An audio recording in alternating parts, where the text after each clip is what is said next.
Je représente plusieurs résidents du secteur Saint-Luc, des rues Bruno et de Salière, près du golfe Pine Grove. Le secteur existe depuis une trentaine d'années et nous sommes tous alimentés en eau potable par des puits artésiens. Nos puits produisaient une très belle eau et le débit était plus qu'acceptable jusqu'à l'été 2009, année où un résident est venu habiter sa maison de prestige située entre la rue de Salière et le Pine Grove.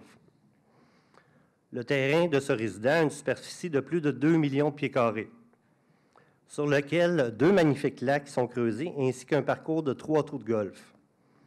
Depuis qu'il a commencé l'arrosage de ces 2 millions de pieds carrés tourbés, nous avons des problèmes en approvisionnement en eau.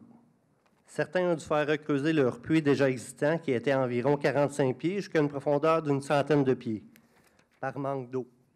Malgré tout, depuis 2009, à chaque été, le même problème ressurgit. Manque d'eau, eau brouillée, eau noire, odeur nauséabonde et évidemment frustration de notre part. Cette situation perdure pendant 2-3 mois à chaque été, et l'été 2012 fut le pire, étant donné la sécheresse que nous avons connue. Je dois vous spécifier qu'à partir de l'automne jusqu'à la fin de juin, on n'a aucun problème d'eau.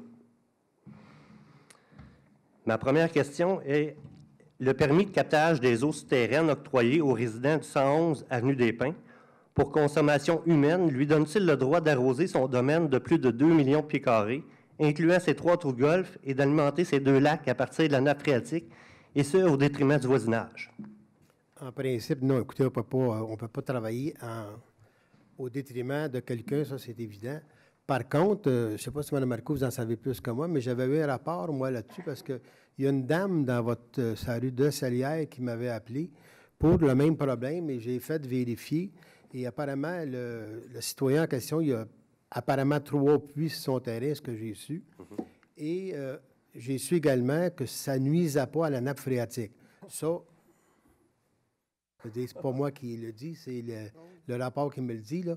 Mais il faudrait, je ne sais pas exactement, si jamais ça a un impact réel ou ça l'influence vos puits à vous autres, ou si ça ne les influence pas. Mais on m'a dit que ça ne les influençait pas. C'est ce qu'on me dit en réalité, là.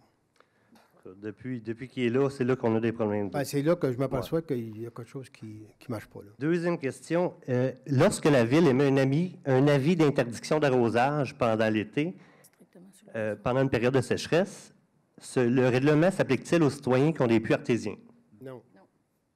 Sinon, est-ce qu'on pourrait faire adopter un règlement en ce sens?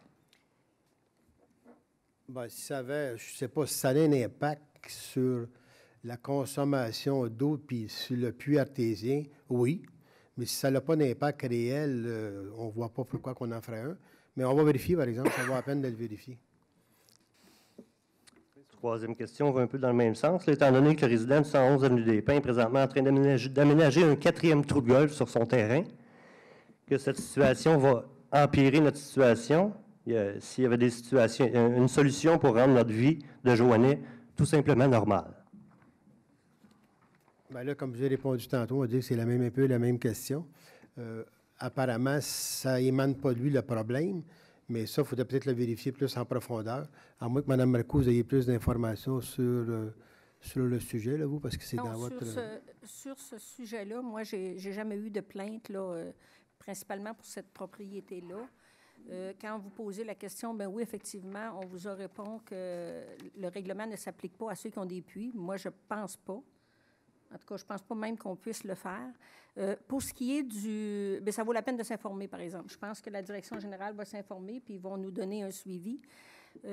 Pour ce qui est du projet, on sait qu'il y a un projet actuellement de monter l'eau sur le boulevard Saint-Luc.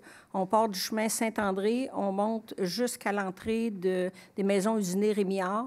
Pour le moment, il y a strictement les gens en périphérie là, du boulevard Saint-Luc qui sont touchés, puis peut-être 2 ou 3 petites rues où il n'y a pas beaucoup de maisons. Mais le but, c'est évident que dans une phase 2, on va aller un petit peu plus loin, là, dans les terres, comme chez vous, la rue de l'Arc. Ben, moi, ma question, c'est pas de faire passer l'eau ou de quoi, parce que c'est depuis que ce résident-là est là, qui arrose 2 millions de pieds carrés de gazon, c'est là qu'on manque d'eau. Okay. Non, ça, j'ai bien compris, mais je voulais vous le donner à titre d'information. Ouais. Mais je pense que ça vaut la peine de regarder, là, qu'est-ce qu'il y en est au juste. Mais non, moi, je n'avais pas entendu parler de ce problème-là. Monsieur le maire? Une question, monsieur. C'était des puits de surface que vous avez? Des puits artésiens. Ou des puits en profondeur? Bien, nos puits, anciennement, là, avant que monsieur vienne, il était à 45 pieds de profond. Puis, en 2009, j'ai fait recreuser, il y a plusieurs personnes qui ont fait recreuser le puits. Là, je suis rendu à 100 pieds de profond. C'est toujours le même problème. OK. OK, merci. Monsieur Gagnon? J'ai peut-être des photos aussi, en pleine période de sécheresse, là, pour vous montrer l'état de son gazon. Il devait être vert, j'imagine? Effrayant. Sinon, vous n'auriez pas de photos à me montrer? Non. Évidemment. Moi, je vous crois, je n'ai pas de misère à vous croire du tout là-dessus.